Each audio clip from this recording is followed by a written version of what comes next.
अस्सलाम वालेकुम, मैं हूं शरीफ़ा यास्मीन और मीडिया फोकस पे आप सबको वेलकम करते हैं। आज का हमारा पॉडकास्ट माशरे में बढ़ते हुए एक इशू की तरफ है और वो इशू है एक्स्ट्रा मैरिटल अफेयर्स। इसको आसान करके मैं आपको बता देती हूँ। इसका मतलब ये होता है कि शादीशुदा होने के बाद भी मर्द या औरत से आपके ताल्लुकात, उसको हम कहते हैं एक्स्ट्रा मैरिटल अफेयर्स। क्या वजूहात होती हैं, क्यों माशरे में ये चीज़ बढ़ती चली जा रही है? आया कि क्या शादीशुदा ज़िंदगी से सेटिस्फाई नहीं है, आपकी पसंद नहीं है? लेकिन कमाल की बात यह है कि साथ रह भी रहे होते हैं, बच्चे भी हो रहे होते हैं, लेकिन कहते हैं अंडरस्टैंडिंग नहीं है। तो अंडरस्टैंडिंग के लिए हम जो है वो एक और रिलेशनशिप अपने साथ लेके चल रहे हैं। लेकिन रियल इसकी जो रीज़न है कि ये क्या मेंटल डिसऑर्डर है या लोग इसको फन के तौर पे करते हैं या ये एक स्टेटस सिंबल बन गया है, ये तमाम बातें आज के पॉडकास्ट में हम करेंगे। और जाहिर सी बात है, जब बात करेंगे तो कोई ना कोई एक्सपर्ट तो हमारे साथ यहाँ पर ज़रूर होंगे। तो एक मैं कहती हूँ कि बेस्ट पर्सन जो कि इस चीज़ के ऊपर बात कर सकते हैं वो हैं डॉक्टर इमरान यूसुफ। ये हैं मेंटल हेल्थ साइकोलॉजिस्ट। आप सब इनसे वाकिफ़ हैं, आइए इनसे मिलते हैं। अस्सलाम वालेकुम। वालेकुम अस्सलाम। डॉक्टर साहब, पहले तो मैं यही बात करना चाहूँगी कि ये बड़ा सेंसिटिव सा एक टॉपिक है जिसको हम कहते हैं कि इसके ऊपर बहुत सारे लोग बात करना नहीं चाहते, लेकिन मीडिया फोकस ने हिम्मत की है कि इस पर बात करना चाहिए। आप क्या कहते हैं कि ये मेंटल डिसऑर्डर है, ये फन है या स्टेटस सिंबल है?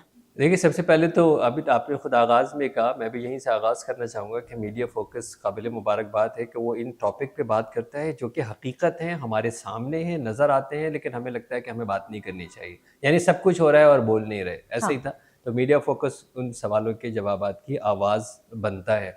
अ, इंसान वाहिद मखलूक है जो कि रिप्रोडक्टिव सिस्टम रखने वाली मखलूक़ात में से, जिसके सर्वाइवल के लिए 3 चीज़ों की ज़रूरत है। उसके अंदर है ग़िज़ा, अगर हम ग़िज़ा नहीं खाएँगे तो हम ख़त्म हो जाएँगे। जिनसी ताल्लुक़, अगर हम जिनसी ताल्लुक़ कायम नहीं करेंगे तो नस्ल-ए-नौ आगे नहीं बढ़ेगी। और तीसरी है नींद, अगर हम नींद नहीं लेंगे तो फिर हम ज़ाहिर है सर्वाइव नहीं कर सकेंगे। तो हमारे सर्वाइवल के लिए ये 3 बुनियादी चीज़ों की ज़रूरत है जो कि इंसान दूसरी मखलूक़ात में से, जिसमें जानवर हैं, पौधे हैं और मखलूक़ात हैं जो कि रिप्रोडक्टिव सिस्टम रखते हैं, तौलीदी निज़ाम रखते हैं, उसमें इंसान वाहिद मखलूक है जिसको अपनी इस बुनियादी ज़रूरियात के लिए भी ज़हनी आसूदगी की ज़रूरत है। सही। यानी वो खाना खाएगा लेकिन वो भेड़ बकरों की तरह पेट नहीं भरेगा, उसको उसके अंदर भी ज़हनी आसूदगी चाहिए। सही। वो जिनसी ताल्लुक़ कायम करेगा, उसके अंदर भी वो जानवरों की तरह नहीं करेगा, बल्कि उसको ज़हनी आसूदगी चाहिए। और नींद के लिए भी वो अपने बिस्तर से लेके और एनवायरनमेंट तक हर चीज़ का इंतज़ाम करता है कि उसको उसमें ज़हनी आसूदगी चाहिए। तो जिस टॉपिक के ऊपर आप ये बात कर रहे हैं, ये जो सेक्सुअल साइकिल है जो पार्टनर्स के दरमियान होता है, इसके अंदर जो हम कहते हैं कि as a sex therapist, male या फीमेल, सबसे इम्पॉर्टेंट सेक्स ऑर्गन क्या है? वो है दिमाग। Of course. लोग समझते हैं कि शायद वो निचला हिस्सा है, वो ऐसा नहीं है, वो दिमाग है। ब्रेन तो है आपका। 90% जो है वो आपका ब्रेन काम करता है। इसका हम्म। मतलब है ज़हनी आसूदगी। तो जब ये ज़हनी आसूदगी नहीं होगी तो फिर ये डेविएशंस होंगी, फिर उसके बाद आप इधर-उधर जो है वो निकलेंगे। हमने अनफॉर्चुनेटली शादी को समझ लिया है कि ये सिर्फ़ जिनसी निकासी का नाम है। ये उसका एक पार्ट है। वो जो कमिटमेंट होती है, जिसके अंदर अंडरस्टैंडिंग होती है, जिसमें कम्युनिकेशन होती है, वो बिल्कुल जो है वो बहुत सारे रिश्तों के अंदर 10 साल, 12 साल, 15 साल के बाद भी, जिस तरह आपने कहा कि जी बच्चे जो है वो हो रहे हैं, और उसका मोहब्बत से क्या ताल्लुक़ है? बच्चे तो एक हम्म। जिस्मानी ताल्लुक़ कायम हुआ, बगैर किसी मर्ज़ी के हुआ, फिर भी हो गया, बच्चा पैदा हो जाएगा। जब तक ये ज़हनी अंडरस्टैंडिंग नहीं होगी, ज़हनी आसूदगी नहीं होगी, उस ज़हनी आसूदगी की तलाश में इधर से उधर अच्छा भटका जाता है। डॉक्टर साहब, यहाँ पर मेरे ज़हन में फ़ौरन एक बात आई। आपने कहा ज़हनी आसूदगी नहीं हो रही है। अच्छा, बाहर 3-4 ख़वातीन से ज़हनी आसूदगी हो जाएगी। एक बीवी जो घर में बैठी है, उसके साथ वो वाली रिलेशनशिप डेवलप आपके नहीं सवाल में करते। खुद जवाब मौजूद है कि 3-4 का मतलब ही ये है कि बाहर भी ज़हनी आसूदगी नहीं है। तो फिर वो क्या ढूँढ रहा है? अगर ज़हनी आसूदगी होती तो 1 से हो चुकी होती ना। हाँ। 3-4 पे भटकने का मतलब ही यही है कि वो ज़हनी आसूदगी के लिए नहीं जा रहा, वो जिस्मानी निकासी के लिए जा रहा है, ओके। या फिर ये किसी एक ऐसी डेविएशन के लिए, ऐसी एक नई न्यूनेस के लिए। देखिए, आपकी पसंदीदा ग़िज़ा, अगर आप उसको रोज़ नहीं खा सकते, हुँ। ऐसा ही है ना, आप उसको रोज़ नहीं खा सकते। उसमें भी आपको तनव्वो चाहिए, आपको जिद्दत चाहिए, आपको न्यूनेस चाहिए।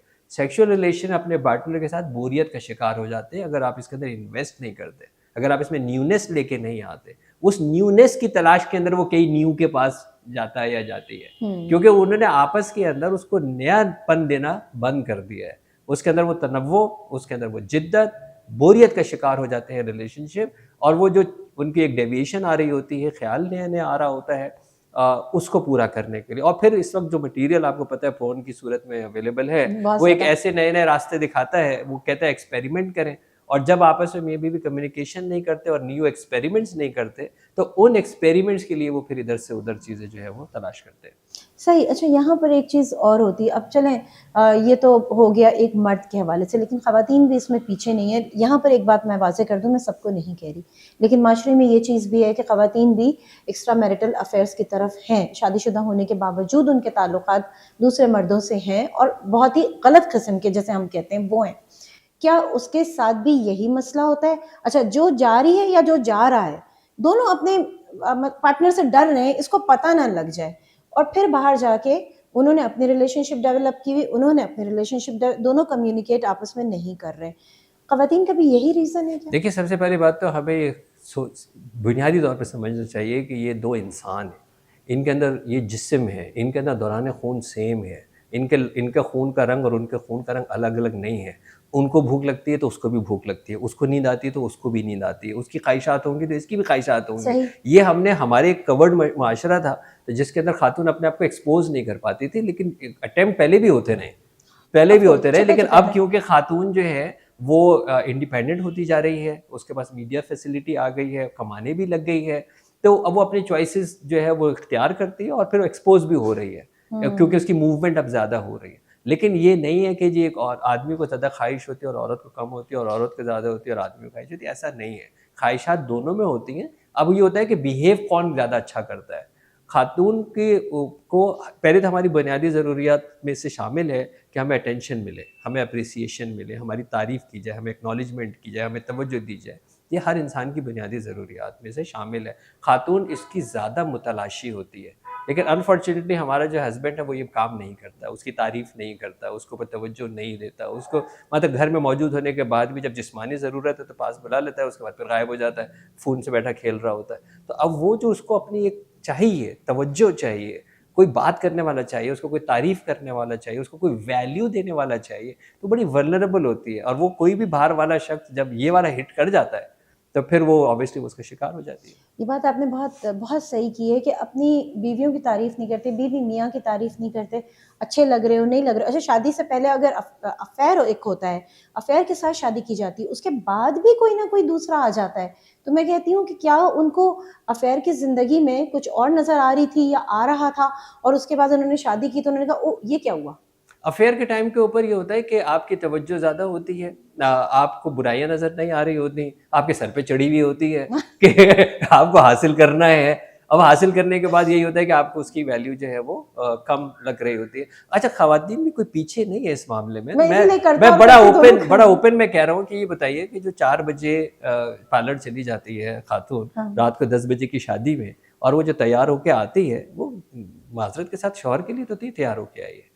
हुँ। ऐसे ही है ना, वो जिस तकरीब में जा रही पार्टी के लिए। है, वहाँ दिखाने के लिए आ रही है ना, तो वो कौन-सी अपने शौहर के लिए इस हद तक तैयार हो रही है कि शौहर उसकी तरफ बहुत ज़्यादा राग़िब हो। वो भी यही चाहती है कि दुनिया को दिखाऊँ, वो भी चाहती है कि दुनिया उसको देखे, वो भी चाहती है कि दुनिया उसकी तारीफ़ करे। वो भी इसी तरह की चीज़ें, मतलब वो भी अपनी तवज्जो हासिल करने के लिए बाहर देखती है ना शौहर के अलावा भी। 100%। तो फिर जब ऐसा होगा, तो फिर डेफ़िनिटली वो शिकार भी होगी, और जैसे मैंने कहा कि अगर बीच में कम्युनिकेशन गैप है, ज़हनी गैप है, तो फिर कोई ना कोई वो फ़िल कर जाता है। अच्छा डॉक्टर साहब, आप शायद इस बात से भी एग्री करें कि समटाइम्स फाइनेंशियली भी कुछ प्रॉब्लम्स आ रही होती हैं। मियाँ शायद उस तरीके से ख्वाहिशात पूरी नहीं कर पा रहा होता है, जो एक मटेरियलिस्टिक डिमांड होती है कि मुझे ये चाहिए, मुझे वो चाहिए, और अगर उनको कोई ऐसा आदमी मिल जाता है जिसके पास अमाउंट भी हो जो उनकी ख्वाहिशात पूरी कर सके, तो वो उस चक्कर में भी वहाँ पे डाइवर्ट होती हैं। मैं आपकी बात से 100% एग्री करूँगा कि मैं अक्सर ये बात कहता हूँ कि इस वक़्त जो हमारे माशरे का एक ट्रेंड बन गया है, उसके अंदर जो सबसे ज़्यादा वल्नरेबल है, वो शादीशुदा पैसे वाला शख्स मर्द है। ऐसा ही है। अगर अगर वो पैसे वाला है और वो शादीशुदा है, तो उसके ऊपर हमले बहुत ज़्यादा होते हैं। इवन हमारी जो यूनिवर्सिटी का कल्चर है, वो लड़कियां भी इस बात को समझ गई हैं कि ये जो हमारा कोलीग है, ये कब पढ़ेगा, कब कब यूनिवर्सिटी बड़ा से होगा। निकलेगा, कब जाके नौकरी करेगा, कब ये बिजनेस करेगा, कब ये घर बनाएगा, कब ये गाड़ी बनाएगा। और गाड़ी और घर ऑब्वियसली एलीट क्लास के लिए भी अनअफोर्डेबल होनी शुरू हो गई है, तो वो भी इन्हीं शॉर्टकट्स की तरफ देखती है कि उसको ताल्लुक कायम कर लिया जाए जिसके पास ये है। तो ऑब्वियसली उनके ऊपर अटेम्प्ट जो है वो ज़्यादा होते हैं। तो अगर मेरी ख्वाहिशात बढ़ती चली जाएँ और मुझे हलाल हराम और जायज़ और नाजायज़ का फ़र्क नहीं मलूज़ खातिर रखना, तो फिर तो ऐसा ही होगा जैसा आप फरमा रही हैं। अच्छा, वो कहते हैं ना कि जो बड़ा अमीर आदमी होता है किसी पार्टी में जाता है तो बीवी साथ होती है, वो फिर गर्लफ्रेंड को लेके नहीं जाएगा, या एक्स्ट्रा मैरिटल अफेयर्स जिसके साथ उसके साथ नहीं, वहाँ पे अगर वो नज़र भी आ जाएगी तो पहचानेगा भी नहीं। लेकिन बात ये है कि ये जितने भी रिश्ते हैं इसमें कोई रिस्पेक्ट तो है नहीं, इसमें दोनों का अपना मतलब है। देखिए, हमारा माशरा उतना अभी ओपन नहीं हुआ मगरिब की तरह कि जहाँ पे जब आपके साथ कोई पार्टनर आए तो कोई पूछते कि ये आपकी बीवी है। वहाँ पे हाँ। नहीं पूछते। वहाँ पे ये बात नहीं पूछी जाती कि ये आपकी बीवी है या आपकी गर्लफ्रेंड है या आपका बॉयफ्रेंड है, परमानेंट है, शॉर्ट टर्म है, वो ये बात पूछते ही नहीं है। क्योंकि उनको नहीं पता, हो सकता है ये वन नाइट वाले ही मामला हो सकता है कि आपस में कुछ बिल्कुल बात हो सही गई बात हो। है। तो हमारा माशरा अभी क्योंकि उस हद तक तो बालिग नहीं हुआ, तो यहाँ पर अभी भी यही होता है कि आप तकरीब के अंदर अपनी आज़ादादा तौर पे तो आप अपनी गर्लफ्रेंड लेके नहीं आएँगे और दुनिया को बताएँगे। क्योंकि एक फैमिली प्रेशर, एक सोसाइटी प्रेशर तो अपनी जगह मौजूद है। लेकिन जिस तरह ओपन आप घूम रहे हैं, मतलब आप इनको छोड़ें ना, आप स्कूल के यूनिफ़ॉर्म के अंदर केएफसी और ये मैकडॉनल्ड और सारे भरे हुए हैं, सारे रेस्टोरेंट्स भरे हुए हैं, यूनिफॉर्म में लड़कियां भरे हैं ना, बैठी होती यूनिफ़ॉर्म हैं के अंदर भरे हुए अंकल्स हैं, के साथ। भरे हुए हैं, तो उनको कौन सा एक्सेप्टेबल हो गया ना, खौफ कम होना शुरू हो गया ना। इसी तरह जो ऑफिस से निकलते हुए जा रहे हैं और जा रही हैं, इसी तरह कहीं भी नज़र आ रहे हैं, हम समंदर के सामने रहते हैं, वो सारा भरा पड़ा होता है, खचाखच भरा पड़ा होता है। तो जिस तेज़ी से ये चीज़ें हमारे माशरे में भी सरायत कर रही हैं, तो इसका मतलब है कि एक तो अपॉर्चुनिटी मिलनी शुरू हो गई है, एक्सेप्टेबिलिटी हो गई है कि पहले तो ये था कि छुप के कुछ करना पड़ेगा, अभी बहुत ज़्यादा छुपने की ज़रूरत नहीं है, क्योंकि कहते हैं अच्छा ये तो है अच्छा। खामोश हो जाते हैं ज़्यादा से ज़्यादा। है ना? आप आपकी किसी अपनी में सहेली, इंटरफेयर नहीं आपका करेंगे। अपना कोई दोस्त किसी के साथ नज़र आ जाए, तो आप भी खामोश हो जाते हैं कि अच्छा जी चल रहा है। सही। अच्छा, ये जो एक्स्ट्रा मैरिटल अफेयर्स होते हैं ये समटाइम्स ये भी होता है कि डिवोर्स के भी एक रीज़न बन जाता है। आजकल डिवोर्स का रेशो भी बहुत हाई हो गया, तो इसके पीछे क्या रीज़न ये है, और खुला का, क्योंकि डिवोर्स तो आदमी देता है, खुला औरत लेती है। तो खुला और डिवोर्स इतनी ज़्यादा कॉमन होती चली जा रही है, क्या इसके पीछे एक रीज़न ये है? देखिए, हमारे यहाँ हमेशा जो है ना, 2 इंतहा पे हम लोग रहते हैं। हमारी कौम 2 इंतहा वाली है। सुबह या शाम, दिन और रात, बीच में शायद कुछ नहीं है। या तो वो शादी के अंदर इतना डिले करते हैं और इतनी चीज़ें छानते-छानते हैं कि वो शादी की उम्रें निकल जाती हैं। या फिर वो इतनी जल्दी जोश के अंदर फैसला करते हैं कि 2-4 दफ़ा उसने कोई लपीटी वाली बातें की और आपने आगे उसके अंदर भाई यही है सब कुछ। और फिर आपको 2-4 महीने में आपको पता लगता है कि यार ये तो गलत हो गया। तो इसीलिए जो इतनी तेज़ी से बढ़ती हुई तादाद खुला दायर करने वालों की, अभी मैंने एक न्यूज़ में देखा था कि सिर्फ लाहौर के अंदर जो सिविल कोर्ट्स हैं वहाँ पे 1.5 लाख से ज़्यादा जो है वो फाइल हुए, जो कि मोहब्बत वाली शादियाँ थी, लव मैरिजेस थी। तो इसका मतलब है कि वो जोश के फ़ैसले थे, होश के फ़ैसले नहीं थे। तो फिर दूसरी बात ये कि हमारे अंदर डेफ़िनिटली अदम बर्दाश्त इंतहा के पेशेंस ऊपर नाम की है, कोई चीज़ नहीं है। पेशेंस ख़त्म हो गया है। हमें कहते हैं यार नहीं, मैं नहीं रुक सकते, बर्दाश्त क्यों करें। शादी एक्चुअली दूसरे के लिए जीने का नाम है, क्योंकि कुरान पाक ये बताता है कि ये रिश्ता अदल के ऊपर नहीं, एहसान पर कायम होता है, गिव एंड टेक में नहीं चल सकता। आप एक दूसरे के लिए जीना होगा। लेकिन जब हम ऐसी इनफरादियत, मादियत पसंदी की ज़िंदगी गुजार जिसमें मैं और कोई नहीं, तो उसके अंदर तो फिर ज़ाहिर यही होगा जिस तरह आप बता रही है कि जितनी जल्दी ये नाचाकी होती है उतनी जल्दी बात तलाक तक पहुँच जाती है। और हमारी सोसाइटी के अंदर अब क्योंकि सिंगल मदर एक्सेप्टेबल होनी शुरू हो गई है कि जी ठीक है जी, वो हो गई है तलाक, लेकिन मैं क्योंकि कमा रही हूँ। पैसे एक ऐसी चीज़ है जो बहुत सारी चीज़ों को वक्ती तौर पे छुपा लेता है। आपने एक बात बड़ी अच्छी की इसमें, वक्ती तौर पर। अब ऐसा ही होगा वक्ती ना। तौर पर। देखिए, वैल्यूज़ का नेमुल बदल नहीं हो सकता। नहीं। देखिए, सारे मिलके कोई भी चीज़ जो कि नाजायज़ है वो जायज़ नहीं कर सकते। सारी दुनिया बैठ के फतवे देते शराब सूद हराम ही रहेगा, वो हलाल नहीं हो जाएगा। अब सही उसका है। इस्तेमाल हो रहा होगा वो अलग बात है, वो सही अलग है। बात है। वैल्यूज़ अपनी जगह हमेशा रहेंगी। अच्छा डॉक्टर साहब, यहाँ पर ये भी बताइएगा कि जिस तरह से एक होता है ना कि ज़बरदस्ती की एक शादी होती है, लड़का चाह नहीं रहा या लड़की चाह नहीं रही, नहीं तुम्हें इससे शादी करनी है, और उस माँ अपना वास्ता भी दे देती है, वहाँ पे लड़का हो या लड़की हो मजबूर हो जाती है, तो भी वो शादी कर लेते हैं। लेकिन जैसे आपने स्टार्टिंग में कहा कि ज़हनी आसूदगी नहीं होती, ये भी एक रीज़न है। देखिए, रिलीजन, सोसाइटी का प्रेशर, फैमिली का प्रेशर इस बात को पहले के टाइम के ऊपर ये बर्दाश्त कर लेता था कि कोई भी ज़बरदस्ती की शादी, नापसंदीदा शादी, बग़ैर किसी मर्ज़ी की शादी अगर करा देते हैं तो वो कॉम्प्रोमाइज़ करते थे और अपने आप की लाइफ को गुजारते थे। आज के दौर में ना ये तीनों चीज़ें नहीं हैं। तो कोई भी बाय फ़ोर्स की शादी होगी, उसके अंदर ये रास्ता आप खुद खोलेंगे कि जब उसकी मर्ज़ी नहीं थी तो उसको फिर आज़ादी होती है, बल्कि वो शेर हो जाते हैं। वो कहते हैं जी आपने अपनी मर्ज़ी पूरी कर ली, अब हम अपनी मर्ज़ी पूरी करेंगे। आप लाई थी शौक से, रखें अपने पास। वही अपनी माँ को कहता है आप लाई थी ना शौक के, रखें अपने पास। तो फिर आपके पास इतनी हिम्मत नहीं होती उसको ये बताने की कि अपने में कायदे के अंदर रहना चाहिए। तो इसीलिए दुनिया का कानून और दीन का कानून इस बात को मानते ही नहीं है कि आप किसी की मर्ज़ी के बगैर उसकी शादी करा सकते जी हैं। हाँ, कहा जाता है कि आप मर्ज़ी मालूम करें। तो क्या हम ये समझ लें कि अगर कोई इंसान कहूँगी उसमें मर्द औरत दोनों ही आ गए कि जी वो शादीशुदा भी है, फिर वो 3-4 जगह पे भी जा रहा है या जा रही है और अपनी सैटिस्फैक्शन ढूँढ रही है, तो एक वक़्त आता है कि ये मेंटल डिसऑर्डर हो जाता है? नहीं, इसको कभी भी मेंटल डिसऑर्डर नहीं कहेंगे। मेंटल डिसऑर्डर तो जब कहते हैं कि जब इंसान एक रियलिटी कॉन्टैक्ट खो देता है, हकीकत पसंदी से निकल जाता है, अपने लिए नुकसानदेह हो जाता है, दूसरे के लिए नुकसानदेह हो जाता है, जब हम जाके कहते हैं कि ये मेंटल डिसऑर्डर है। ओके। ये रवैयों का नाम है, आदतों का नाम है, बुरी आदतें, बुरे रवैये, और अगर उसको आपका माशरा कबूल करता जा रहा है साथ-साथ, तो फिर वो हमारी नॉर्म्स, वैल्यूज़ भी अक़दार वही बनती चली जाती है। बिल्कुल सही।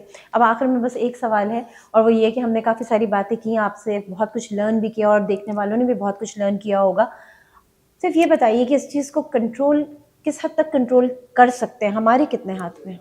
देखिए, मेरे एज़ अ तालिब-इल्माना हैसियत से जो मैंने पढ़ा रिलीजन को, उसके अंदर मियाँ-बीवी को सिर्फ़ एक, जिसको हम एनल सेक्स कहते हैं, उसके अलावा हर चीज़ जायज़ है। हर चीज़ जो है वो जायज़ है। यानी मियाँ-बीवी सब कुछ कर सकते हैं अपने इस जिनसी ताल्लुक़ के अंदर। तो अगर आपकी ये सारी डेविएशन जिसकी वज़ह से आप इधर-उधर जा रहे हैं, वो इसीलिए है ना कि फ़लाना ये नहीं कर सकता तो उसके साथ कर लूँ, और फ़लाना नहीं कर सकता तो सही। उसके साथ कर लूँ। हुँ। तो जब आपको ये अलाउ है, तो फिर आप एक-दूसरे को कम्युनिकेट करें, एक-दूसरे को तैयार करें, एक-दूसरे को समझाएँ, एक-दूसरे को प्रिपेयर करें, सीखें, ये सीखने की चीज़ है। ये अब इसकी चीज़ें अवेलेबल हैं, आप जाएँ एक माहिर जिनसियात के पास जाएँ, उनके पास जाके ये सीखें कि हमारी लाइफ़ के अंदर स्पार्क नहीं है, हमारे जिस्मों के अंदर अब कशिश नहीं है, हमारे ताल्लुकात में कशिश कैसे वापस लेके आएँगे। और फिर आप अगर अपने पार्टनर के साथ करते हैं तो उसका सबसे बड़ा एडवांटेज ये होगा कि आप गुनाह से बचेंगे। दूसरा एडवांटेज ये होगा कि आप बाकी जितनी खुराफात हैं उससे आप जो है वो बचेंगे, और एन्जॉयबल भी सबसे ज़्यादा यही होगा। हमने ये बात देखी है कि जितने ये बाहर अटेम्प्ट्स होते हैं, उसके बाद में फ्रस्ट्रेशन होती है, हाँ। क्योंकि ये नेचुरल नहीं है। क्योंकि ये हुँ। नेचुरल नहीं है। तो कम्युनिकेशन करें, अपने ही पार्टनर को तैयार करें कि जब हर चीज़ जायज़ है, तो हर वो चीज़ जो आप बाहर कर रहे हैं, वो अपने पार्टनर को तैयार करें। ज़बरदस्ती ना करें, पार्टनर को तैयार करें, और पार्टनर को अगर आपको पता है कि कैसे तैयार करते हैं, ये चीज़ें सीखें। ये स्किल्स हैं जो हमें सीखने चाहिए। बॉडी साइंस हमें सीखनी चाहिए एक-दूसरे की। सही। डॉक्टर साहब बहुत शुक्रिया, थैंक यू सो मच आप मेरे साथ यहाँ पर मौजूद रहे। बहुत इम्पोर्टेंट चीज़ थी जो आज आपने यहाँ पे हमारे साथ शेयर की। Thank you so you are much. Welcome. Thank you so much. यहाँ पर हमारा प्रोग्राम ख़त्म हो रहा है और ख़त्म होने से पहले एक छोटी-सी बात मैं कहूँगी डॉक्टर साहब से, अभी जितनी भी बातें मैंने की, और ये एक हमारा मुशाहिदा है जो हम देख रहे हैं अपनी सोसाइटी में। अब बुराइयाँ तो बहुत सारी हैं, लेकिन इन बुराइयों पे आप कंट्रोल कैसे कर सकते हैं? Communication is the best way. आप कम्युनिकेट करेंगे अपने पार्टनर से, तो यकीन मानिए जो डॉक्टर साहब ने कहा कि वो सारी चीज़ें आपको अपने पार्टनर से मिल सकती हैं। छोटी-छोटी चीज़ों से अपनी शादी को रिन्यू करें। सिर्फ़ रिन्यू करने के लिए एक चीज़ नहीं होती कि आप जिनसी ताल्लुकात ही खाली बना लेंगे। आप तारीफ़ भी कर सकते हैं, आप गिफ्ट्स एक्सचेंज कर सकते हैं, आप मर्द हैं, फूल लेकर आएँ। आप बाहर लड़की को तो, गर्लफ्रेंड को तो फूल दे देते हैं, बीवी को कब दिया था आखिरी दफ़ा सोचिएगा। तो कभी गजरे ले आएँ, वो आपके लिए कोई अच्छा-सा खाना बना दे। और खातून से मैं ये कहूँगी कि जब आपका हस्बैंड घर आता है तो कम से कम थोड़ा तैयार हो जाया करें। वही मसालों में लदी-फदी अगर आप सामने होंगी तो क्या अट्रैक्शन होगी? अट्रैक्शन हमें देनी पड़ती है, अपनी शादी को रिन्यू करना पड़ता है। गिफ्ट, सरप्राइज़ेज़ बहुत अच्छे लगते हैं, मुझे भी अच्छे लगते हैं, आप लोगों को भी अच्छे लगते होंगे, आपके पार्टनर को भी बहुत अच्छे लगते होंगे। कभी आपने अपने कमरे को कैंडल से डेकोरेट कर दिया, गुलाब के फूल डाल दिए, बाहर से बंदा आया, उसकी आप सैटिस्फैक्शन का लेवल सोचें। ज़रा-सा अपने माइंड को ब्रॉड कीजिए, इसमें कोई बुराई नहीं है। आप अपने शादीशुदा रिलेशनशिप को बहुत अच्छा कर सकते हैं, चाहे आप मर्द हो, चाहे आप औरत हो। ज़रूरत इस बात की है कि अंडरस्टैंडिंग डेवलप करें। बस इसके साथ ही शगुफ़ा यास्मीन को दीजिए इजाज़त, हमारी मीडिया फोकस की पूरी टीम को इजाज़त दीजिए। अपना बहुत ख़्याल रखिएगा। आज का टॉपिक तो इतना वास्ट है कि जितनी बात करूँ कम है, लेकिन क्या करूँ? टाइम खत्म हो रहा है, तो बस फिर मिलेंगे एक नए पॉडकास्ट पे। अपना बहुत ख्याल रखिएगा। खुदा हाफिज़।